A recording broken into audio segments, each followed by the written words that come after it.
Now let's start with our exercise 2.1। उसमें question number 1 में क्या दिया है? क्वेश्चन नंबर 1 में दिया है construct a matrix A which is equals to Aij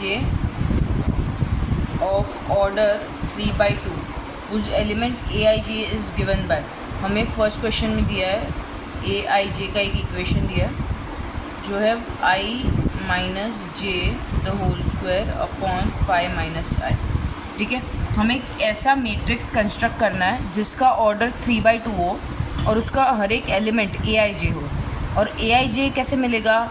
i minus j the whole square 5 upon 5 minus i. यहाँ पे i क्या रहेगा? i is equal to number of row, मतलब कितना कौन सा रो में है वो, रोथ का नंबर, रोज नंबर। और जे क्या रहेगा? Columns number, right. और 3/2 का मैट्रिक्स है, मतलब 3 रोज है R1 R2 R3 और 2 कॉलम्स है C1 C2, तो 3/2 हो गया। R1 R2 R3 और C1 C2, first row first column मतलब क्या? A11, first row second column मतलब A12, second row first column A21 A22 A31 A32, third row second column, right. हमें ये 6 एलिमेंट्स फाइंड करना है।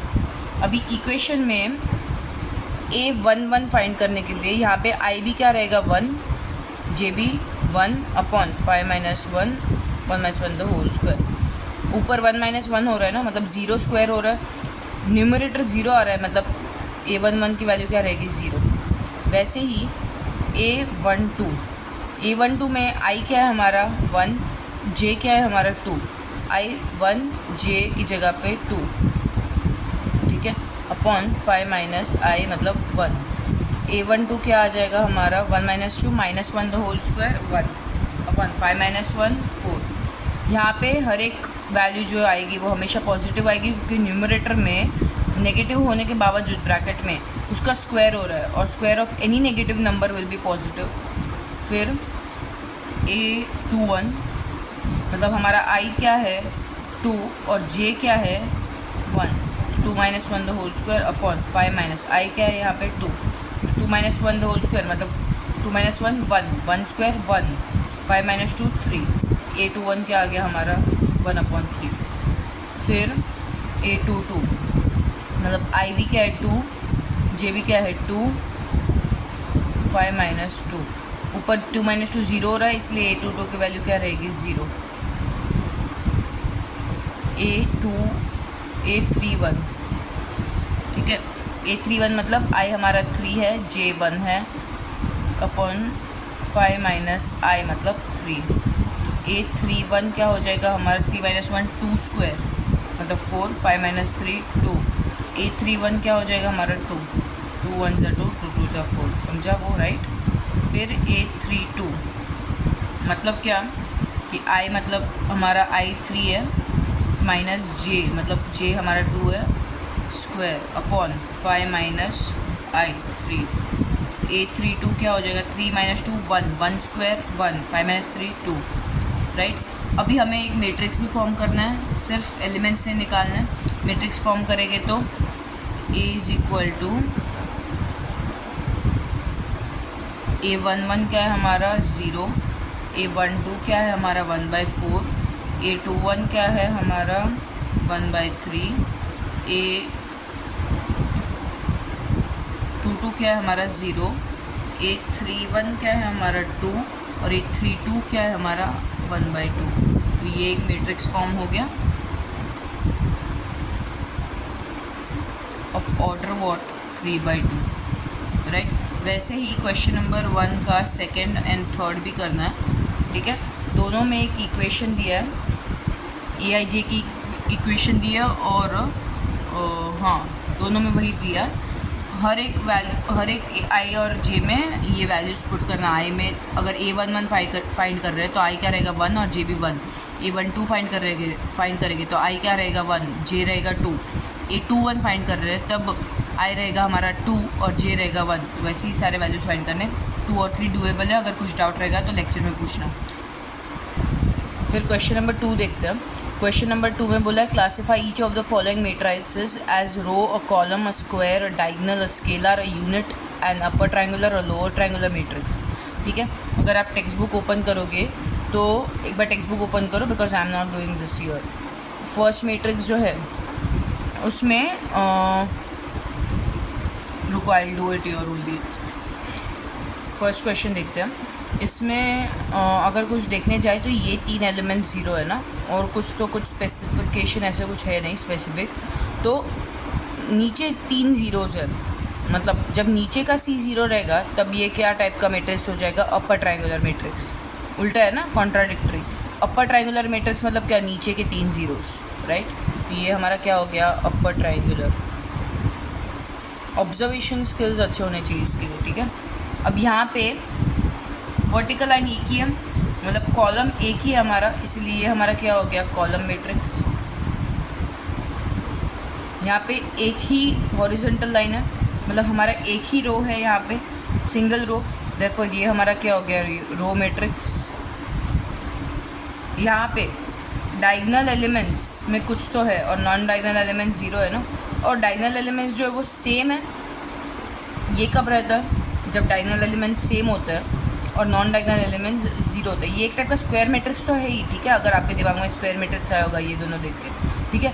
बट स्क्वायर मैट्रिक्स के अलावा और क्या स्पेसिफाइड है? मतलब स्क्वायर मैट्रिक्स तो बहुत सारे रहेंगे, ये दोनों स्क्वायर मैट्रिक्स हैं, ये स्क्वायर मैट्रिक्स है, बट अगर हम अपर ट्रायंगुलर बोलते हैं तो वो अपने आप स्क्वायर मैट्रिक्स हो जाता है ना।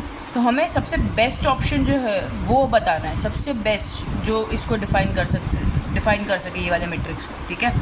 तो यहाँ पे ये एक स्क्वायर मैट्रिक्स तो है ही, एक डायगोनल मैट्रिक्स भी है क्योंकि नॉन डायगोनल एलिमेंट ज़ीरो है। बट और एक स्पेसिफाइड चीज़ क्या है इसकी कि जो डायगोनल एलिमेंट्स है वो सेम है, मतलब एक टाइप का स्केलर मैट्रिक्स है। मतलब अगर बेस्ट नाम देने जाए इसको तो वो एक टाइप का स्केलर मैट्रिक्स है, ऐसा बोलना अच्छा रहेगा। यहाँ पे देखो ये भी एक स्क्वायर मैट्रिक्स है, ठीक है। ये डायगोनल मैट्रिक्स नहीं है क्योंकि नॉन डायगोनल एलिमेंट्स ज़ीरो नहीं है, राइट। बट यहाँ पे ऊपर का C ज़ीरो है, ऊपर का C ज़ीरो है, मतलब लोअर ट्रायंगुलर मैट्रिक्स। ऑपोजिट ना, लोअर ट्रायंगुलर कब रहता है? जब ऊपर का C ज़ीरो होता है, राइट। अब यहाँ पे ये एक स्क्वायर मैट्रिक्स है, ठीक है। यहाँ पे जो नॉन डायगोनल एलिमेंट्स है वो ज़ीरो है और डायगोनल एलिमेंट्स सेम नहीं है, मतलब ये स्केलर नहीं हो सकता। तो नॉन डायगोनल एलिमेंट ज़ीरो है तो मतलब ये एक टाइप का डायगोनल मैट्रिक्स है ना, राइट। डायगोनल मैट्रिक्स बोलेंगे तो वो अपने आप स्क्वायर मैट्रिक्स तो हो ही जाएगा, इसलिए बेस्ट ऑप्शन अगर इसको नाम देने जाए तो वो एक डायगोनल मैट्रिक्स कहलाएगा। अब यहाँ पे ये एक स्क्वायर मैट्रिक्स तो है ही, ये एक डायगोनल मैट्रिक्स भी है ना क्योंकि नॉन डायगोनल एलिमेंट ज़ीरो है, राइट। ये स्केलर मैट्रिक्स भी है क्योंकि जो डायगोनल एलिमेंट्स है वो सेम है, राइट। बट अगर इसको बेस्ट नाम देने जाए तो क्या रहेगा? एक आइडेंटिटी मैट्रिक्स या यूनिट मैट्रिक्स, क्योंकि जो डायगोनल एलिमेंट्स है वो 1 1 1 है, मतलब सेम भी और 1 है, एग्जैक्ट 1। मतलब ये एक टाइप का क्या है? आइडेंटिटी या क्या बोल सकते हैं, और unit matrix, right, of 3x3 order. Okay, एक बार सबके ऑर्डर डिस्कस करो। ये 3x3, यहाँ पे कितने रोज है? 3 रोज, बट एक ही कॉलम, मतलब 3 × 1। यहाँ पे एक ही रो 3 कॉलम्स, मतलब 1 × 3, रो इंटू कॉलम, पहले रो हमेशा फिर कॉलम, ठीक है। ये 2x2, इसका 3x3, 3x3, 3x3। ओके, अब क्वेश्चन नंबर 3 से स्टार्ट करते हैं, ठीक है। क्वेश्चन नंबर 3 में क्या बोला है? Which of the following matrices are singular or non singular. मतलब हमें 4 मैट्रिसेस है क्वेश्चन में, उसमें बताना है कि कौन सा सिंगुलर है या कौन सा नॉन सिंगुलर है, ठीक है।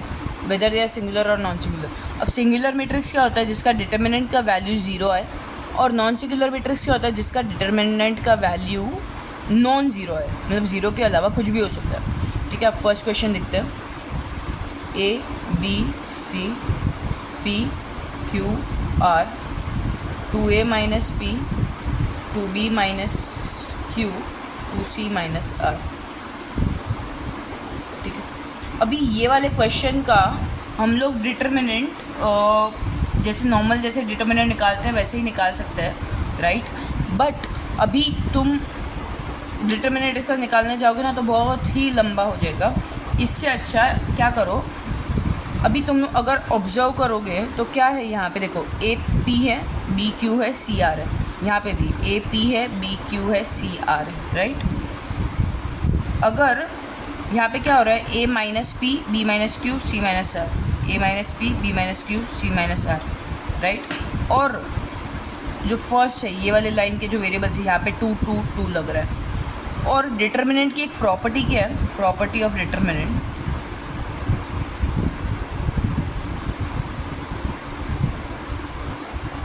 कि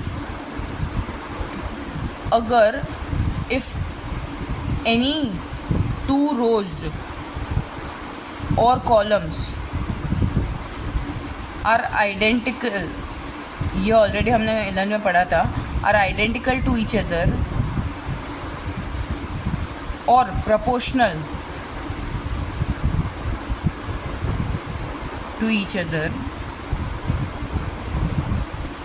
then its determinant is 0।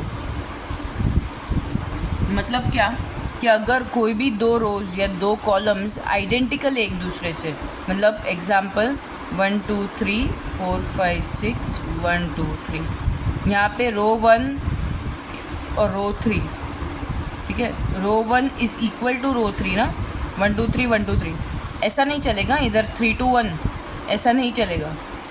जो प्लेसमेंट है ना वैसा ही होना चाहिए, 1 2 3 1 2 3, ठीक है। तो यहाँ पे रो 1 इज़ इक्वल टू रो 3, इसका डिटर्मिनेंट जब निकालेंगे ना, एक बार ट्राई कर लो अगर ना भरोसा हो तो, पर जब इसका डिटर्मिनेंट निकालेंगे ना उसका डिटर्मिनेंट का वैल्यू हमेशा 0 आएगा, ठीक है। या फिर अगर 2 रोज या 2 कॉलम्स प्रोपोर्शनेट है, जैसे एग्जांपल 1 2 3 4 5 6 2 4 6, यहाँ पे क्या हो रहा है, ये जो कॉलम 1 है, कॉलम 2, ये कॉलम 2, ये कॉलम 3, ठीक है। यहाँ पे क्या हो रहा है, 1 2 जा 2 2 जा 3 2 जा, मतलब जब कॉलम 1 को मल्टीप्लाई कर रहे हैं बाई 2 तो कॉलम 3 मिल रहा है हमें। मतलब अगर कॉलम 3 और कॉलम 1 के बीच में C3/C1 के बीच में अगर रेशियो फाइंड करने जाए तो इज इक्वल टू 2 आ रहा है ना, मतलब प्रोपोर्शनेट है, तब भी इसके डिटर्मिनेंट की वैल्यू क्या आएगी, 0, ठीक है। तो ये एक प्रॉपर्टी है डिटर्मिनेंट का। अब यहाँ पे अगर हम कोई भी 2 रोज़ को, अभी ये हमारा क्या है, रो 1 रो 2 रो 3, अगर हम कोई भी 2 रोज़ को सेम बना दें तो वो दोनों आइडेंटिकल हो जाएंगे और क्या हो जाएगा, हमारा डिटर्मिनेंट का वैल्यू 0 हो सकता है इसमें, ये वाले क्वेश्चन में। ऐसा ज़रूरी नहीं कि सब क्वेश्चन में हो, बट ये वाले क्वेश्चन में अगर हम ध्यान से ऑब्जर्व करें तो हमें मालूम पड़ रहा है ना कि ये ए R1 माइनस R2 कर रहे हैं और R1 को पहले मल्टीप्लाई कर रहे हैं, फिर हमें ये मिल रहा है 2a माइनस p, राइट। तो हम क्या करेंगे इसमें,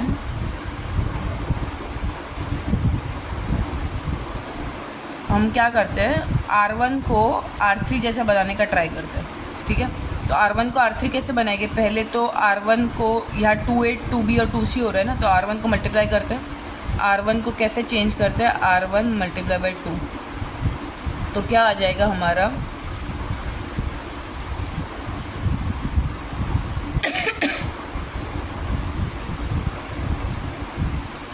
to A 2b 2c p q r 2a minus p 2b minus q 2c minus r, ठीक है। फिर क्या करते हैं, अगर हमने एक रो को मल्टीप्लाई किया डिटर्मिनेंट में तो वैल्यू सेम रखने के लिए डिवाइड भी तो करना पड़ेगा। अब आप सोचोगे कि बाहर 1/2 है, अंदर 9 वैल्यूज़ है, तो ये 1/2 तो सब पे जाना चाहिए ना, नहीं, ऐसा सिर्फ मैट्रिक्स में होता है। जैसे let's take an example, matrix है अगर ये, ठीक है, ये हम डिटर्मिनेंट निकाल रहे हैं। मैट्रिक्स में क्या होता है, जब ये 2 बाहर होता है, जैसे 1 2 3 0 1 2 0 3 4, अगर मैट्रिक्स के बाहर जब एक 2 रहता है ना तो ये 2 हर एक वैल्यू पे लगता है, जैसे कि 2 1 जा 2 2 2 जा 4 2 3 जा 6 2 0 जा 0 2 1 जा 2 2 2 जा 4 2 0 जा 0 2 3 जा 6 2 4 जा 8, ठीक है। ये 2 अंदर ऐसे मल्टीप्लाई होता है। या फिर जब कॉमन निकालने जाए ना मैट्रिक्स में से, अगर बाहर कुछ कॉमन निकालना है तो हर एक वैल्यू से कुछ ना कुछ कॉमन निकालना पड़ता है, ठीक है। बट डिटर्मिनेंट में कैसा होता है, ये मैट्रिक्स का है, ठीक है। डिटर्मिनेंट में कैसा होता है कि जब हम, जैसे कि यहाँ पे 2 है, ये मैट्रिक्स डिटर्मिनेंट की साइन ये 1 2 3 4 5 6 7 8 9, ठीक है। तो जब डिटर्मिनेंट के बाहर कुछ रहता है ना, जब वो मल्टीप्लाई करना चाहिए ना अंदर, तो सब वैल्यूज़ पे मल्टीप्लाई नहीं होता, कोई भी एक रो या कोई भी एक कॉलम को ही वो मल्टीप्लाई होता है, ठीक है। जैसे कि कोई भी एक रो सिलेक्ट करो, 4 5 6 सिलेक्ट कर सकते हो, तो 1 2 3 2 4 ज़ा 8 2 5 ज़ा 10 2 6 ज़ा 12 7 8 9, ठीक है। या फिर कोई भी एक कॉलम को फर्स्ट कॉलम सेलेक्ट करते हैं, तो 2 1 ज़ा 2 2 4 ज़ा 8 2 7 ज़ा 14, बाकी सब वैल्यूज सेम रहेंगे जो फर्स्ट में है ना, यहाँ पे वही सारे, ठीक है। तो मैट्रिसेस में ऐसा रूल होता है कि एक वैल्यू जो बाहर रहती है वो सब में मल्टीप्लाई होती है, बट डिटर्मिनेंट्स में ऐसा रूल होता है कि वो कोई भी एक रो या कोई भी कॉलम, कोई भी एक ही कॉलम को वो मल्टीप्लाई हो सकती है। वैसे ही अगर कुछ बाहर कॉमन निकालने जाए, let's take an example determinant में, ठीक है। अगर इसी चीज़ को प्रूव करने के लिए एक एग्जांपल लेते हैं, ये 2 बाई 2 रो का डिटर्मिनेंट है 1 2 3 4, ठीक है। अब यहाँ से कॉमन निकालेंगे तो कोई भी एक रो या एक कॉलम में से कॉमन निकलेगा, अभी 2 और 4 में कॉमन निकल रहा है, तो लेट्स टेक एन एग्जांपल, हमने यहाँ पे 2 बाहर कॉमन ले लिया, ठीक है। तो 1 3 यहाँ से 2 कॉमन ले लिया ना, तो 2 1 ज़ा यहाँ पे 1 आ जाएगा, 4 में से भी 2 कॉमन ले लिए तो यहाँ पे 2 आ जाएगा। अब इसको सॉल्व करते हैं, तो 2 इंटू 1 2 ज़ा 2 माइनस 1 3 ज़ा 3, तो आंसर क्या है 2 इंटू 2 माइनस 3 माइनस 1, तो आंसर आया -2, राइट। अभी यही चीज़ को 1 3 2 4 यहाँ पे हमने जो 2 बाहर लिया था 1 1 3 2 अंदर एक मल्टीप्लाई करना चाहते हैं, बट इस बार क्या करेंगे हम, ये जो ये वाला जो है ना कॉलम, उसको मल्टीप्लाई करेंगे। तो कैसा आएगा 2 इंटू 1 2 2 3 ज़ा 6 1 और 2 2 2 ज़ा 4 माइनस 1 इंटू 6 6, तो आंसर क्या है -2। अगर उसके बदले कोई दूसरे रो को मल्टीप्लाई करते हैं, जैसे कि 1 2 3 4, ठीक है। अगर ये जो 2 हमने बाहर निकाला ना, उसको यहाँ पे मल्टीप्लाई करते हैं, ठीक है, ये वाले पे, ठीक है।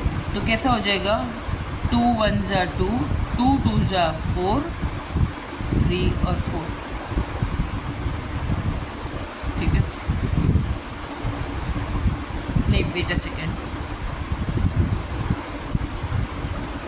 पहले कॉमन निकालो फिर अंदर मल्टीप्लाई करो ना, 1 1 3 2, फिर अंदर मल्टीप्लाई करते ये वाले रो के साथ, 2 1 ज़ा 2 2 1 ज़ा 2 3 2, तो क्या आया 3 2 ज़ा, इसका डिटरमिनेंट कैसे निकालेंगे 2 2 ज़ा 4 माइनस 2 3 ज़ा 6, तो क्या आया -2। मतलब अगर जब डिटर्मिनेंट में से कॉमन निकालते हैं तब कोई भी एक रो या एक कॉलम में से ही कॉमन निकालते हैं, राइट। और डिटर्मिनेंट में जब मल्टीप्लाई करते हैं अंदर, तो भी कोई एक रो या एक कॉलम में से मल्टीप्लाई करते हैं। अब यहाँ पे हमें R1 को 2A 2B 2C बनाना था ना, तो हमने 1/2 बाहर ले लिया, क्योंकि हमें जब 1/2 अंदर मल्टीप्लाई करेंगे तो हमें ये A B और C की वैल्यू रखनी है। मतलब जब कॉमन निकालें या जब अंदर मल्टीप्लाई करें तब वैल्यूज़ चेंज नहीं हो जानी चाहिए, इसलिए जब हम मल्टीप्लाई करें तो कुछ तो डिवाइड भी करना पड़ेगा वैल्यूज़ को इक्वल रखने के लिए, राइट। तो ये समझा, मतलब ये जो कंसेप्ट है। मैट्रिसेस में ऐसा नहीं होता, मैट्रिसेस में जब हम कॉमन निकालते हैं, जैसे कि 2 4 6 8, अगर ये एक मैट्रिक्स है तो इसमें से कॉमन कैसे निकालेंगे, हर एक एलिमेंट में से कॉमन निकालेंगे 2, समझो 2 कॉमन निकाला तो यहाँ पे 1 हो जाएगा, यहाँ पे 2 हो जाएगा, यहाँ पे 3 हो जाएगा, यहाँ पे 4 हो जाएगा, ठीक है। और जब ये अंदर मल्टीप्लाई होगा तो हर एक एलिमेंट के साथ मल्टीप्लाई होगा मैट्रिक्स में। बट डिटरमिनेंट में क्या होगा कि जब कुछ अंदर मल्टीप्लाई करेंगे तो कोई एक ही रो या तो कोई एक ही कॉलम को मल्टीप्लाई कर सकता है, ठीक है।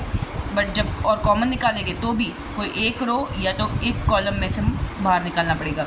अगर दो कॉलम में से कुछ कॉमन निकालना है, let's take an example in determinant,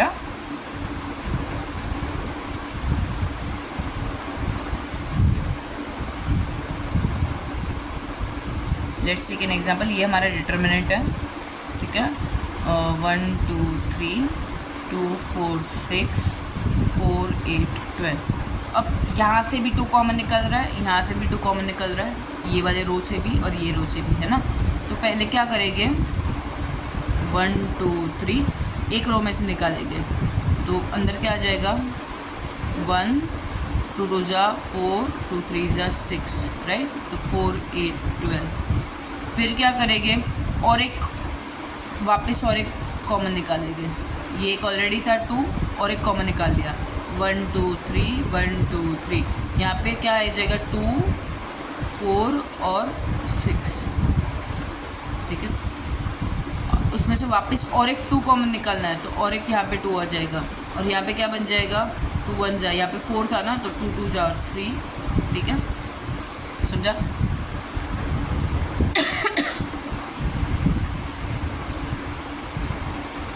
मतलब 3 2s कॉमन आ गए एक एक बारी करके।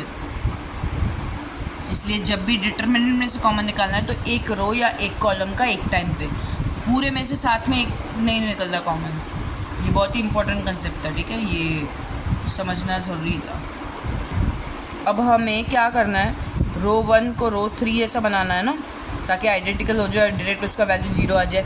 रो 1 को रो 3 कैसे बनाएंगे, जब रो 1 में से रो 2 माइनस करेंगे तो रो 3 अपने आप बन जाएगा। तो R1 को और कैसे लिखेंगे हम, R1 माइनस R2 सॉरी, तो determinant is equal to half, जो हमने बाहर लिया वो R1 माइनस R2 ना, तो 2A minus P 2B minus Q 2C minus R, यहाँ पे P Q और R, यहाँ पे 2A minus P 2B minus Q 2C minus R। Now अब क्या हो रहा है, now R1 and R3 are identical, therefore its determinant value is what, 0, therefore it is a singular matrix।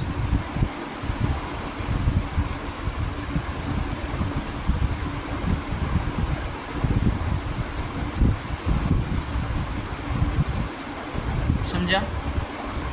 यहाँ पे R1 is equal to R3 हो गए, इसीलिए ये हमारा क्या है, सिंगुलर मैट्रिक्स। फटाफट लिख दो इतना।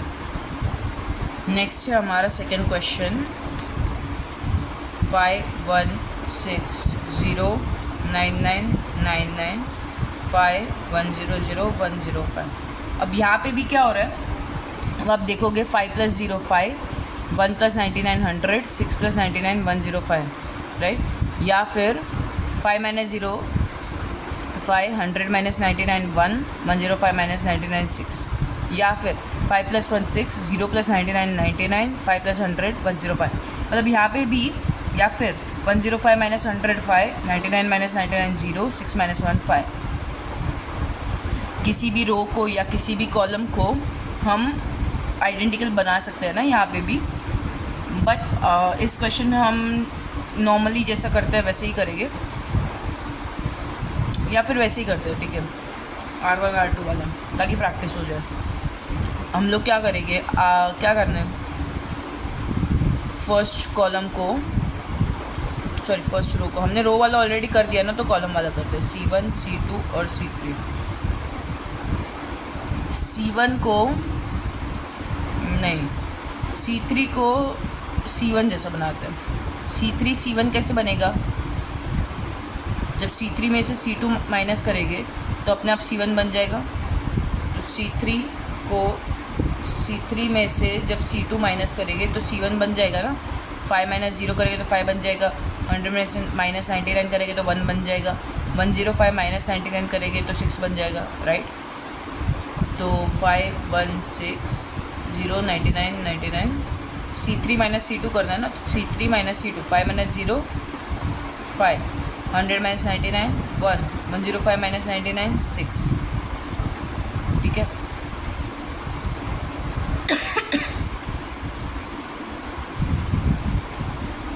अब यहाँ पे भी क्या हो गया, कॉलम 1 और कॉलम 3 सेम आ गया, तो C1 equals to C3, C1 and C3 are identical,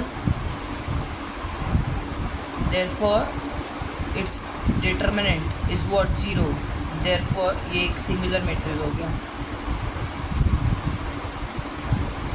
ये एक सिंगुलर मैट्रिक्स है, ठीक है। ऐसा हर एक में पॉसिबल नहीं होता, मतलब जिसमें पॉसिबल नहीं होता वो हम नॉर्मल जैसे डिटर्मिनेंट सॉल्व करेंगे वैसे करेंगे, फिर देखेंगे कि डिटर्मिनेंट 0 आ रहा है कि नहीं, ठीक है। बट जिधर पॉसिबल होता है, जहाँ पे ऐसा ऑब्जर्व करके देखो कि आइडेंटिकल बना सकते हैं क्या, अगर बना सकते हैं तो बनाओ, नहीं बना सकते तो डिटर्मिनेंट कैसे सॉल्व करना है वो करो, और फिर डिटर्मिनेंट की वैल्यू 0 आए तो वो सिंगुलर मैट्रिक्स, नॉन 0 आए तो वो नॉन सिंगुलर मैट्रिक्स। थर्ड देखते हैं, क्वेश्चन नंबर 3 का ही थर्ड, 3 5 7 -2 1 4 3 2 5, ठीक है। इसका हमें डिटर्मिनेंट निकालना है। डिटर्मिनेंट कैसे निकालेंगे, पहले तो कोई भी एक रो या कोई भी एक कॉलम लेको, हम लोग ये फर्स्ट वाला लेते हैं, फर्स्ट वाले में ये प्लस ये माइनस ये प्लस, ठीक है, मतलब +3 -5 +7,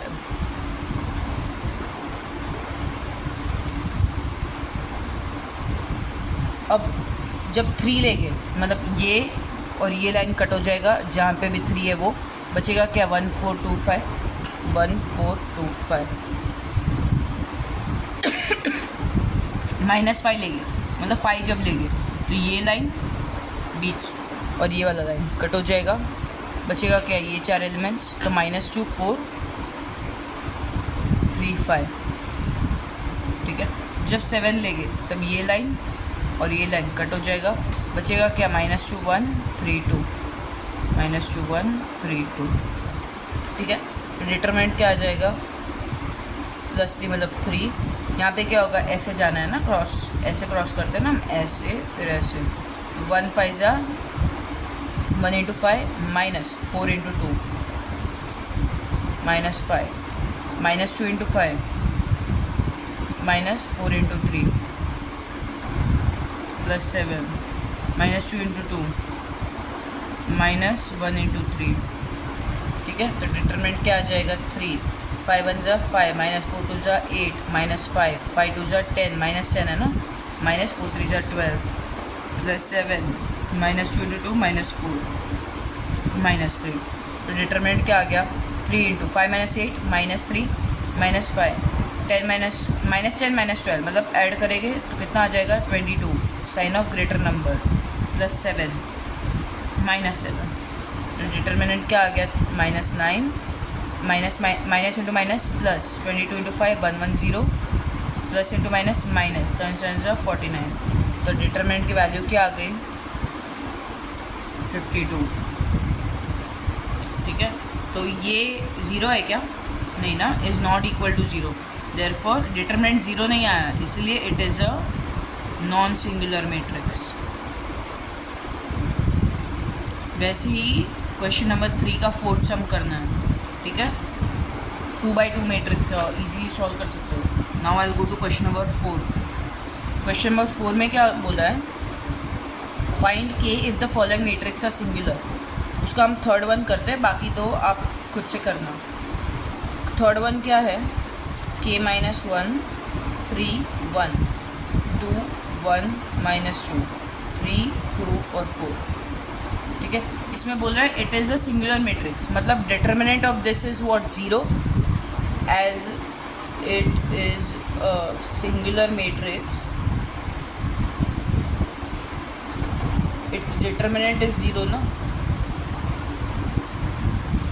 देयरफॉर ये जो पूरे का डिटर्मिनेंट है k - 1 2 3 3 1 2 1 -2 4 इज व्हाट 0, ये डिटर्मिनेंट का साइन है, पैरेलल लाइंस।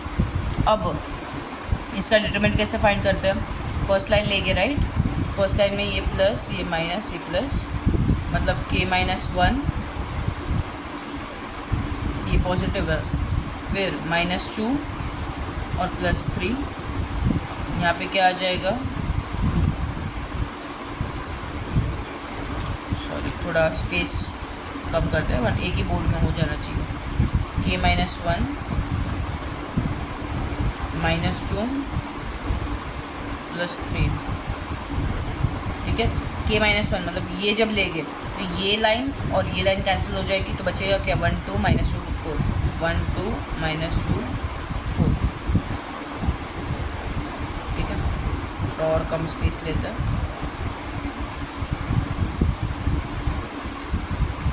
-2 ये वाला लेंगे तो ये लाइन और ये लाइन कैंसिल हो जाएगा, बचेगा क्या, 3 1 2 4, 3 2 1 3, ये वाला जब लेंगे ये 3, तो ये लाइन और ये लाइन कैंसिल हो जाएगी, बचेगा क्या, 3 1 1 -2, 3 1 1 -2, ठीक है। ये इज इक्वल टू ऑलरेडी 0 है, हमें दिया हुआ है। अब k-1 यहाँ पे क्या आ जाएगा, 1 4 × 4 -2 इंटू -2 -4, ठीक है। स्क्वायर ब्रैकेट कर दो, -2 4 3 × 12 -2 into 1 2 +3 3 into -2 -6 -1 into 1 1 is equal to 0। k-1 क्या आ गया, 4 + 4 -4 मतलब 4 + 4 मतलब क्या आ जाएगा, 8 -2 12 -2 10 +3 -6 -1 -7, राइट, इज इक्वल टू 0। यहाँ पे k-1 इंटू 8 है, मतलब 8 दोनों के साथ जाएगा, 8 इंटू k 8k, यहाँ से करते हैं 8k -8 into 1 8 -2 into 10 20 plus into minus 3 7 21 is equal to 0, right. 8k is equal to, सारे नंबर एक साइड, पहले -8 -20 -21 कर दो, क्या होता है, -49 ना, 8 20 21 सबके अगर माइनस साइन है तो minus weight 1 second, minus plus करना है, तो 20 + 8 28 और साइन ऑफ ग्रेटर नंबर तो -28 फिर -21 -21 ऐड करेंगे 49 हो जाएगा, -49 इक्वल्स टू 0 और साइन ऑफ ग्रेटर नंबर ना, फिर 8k इक्वल्स टू 49 यहाँ पे नेगेटिव है, उस साइड चला जाएगा तो पॉजिटिव बन जाएगा, फिर k इक्वल्स टू यहाँ पे 8 मल्टीप्लाई में है, इस साइड जाएगा तो डिवाइड में आ जाएगा, k की वैल्यू हमें मिल गई 49/8। वैसे ही क्वेश्चन नंबर 4 के first and second sum solve करना है, वहाँ पे भी ऐसे ही नॉर्मली डिटरमिनेंट सॉल्व करना है। राइट साइड ऑलरेडी हमारे पास 0 है क्योंकि हमें बोला हुआ है सिंगुलर मैट्रिक्स है, इसीलिए डिटरमिनेंट 0 ही आएगा, तो हमें उससे k की वैल्यू फाइंड करनी है, ठीक है। इट्स डूएबल, कुछ भी डाउट रहेगा तो क्लास में पूछना, but it is very easy.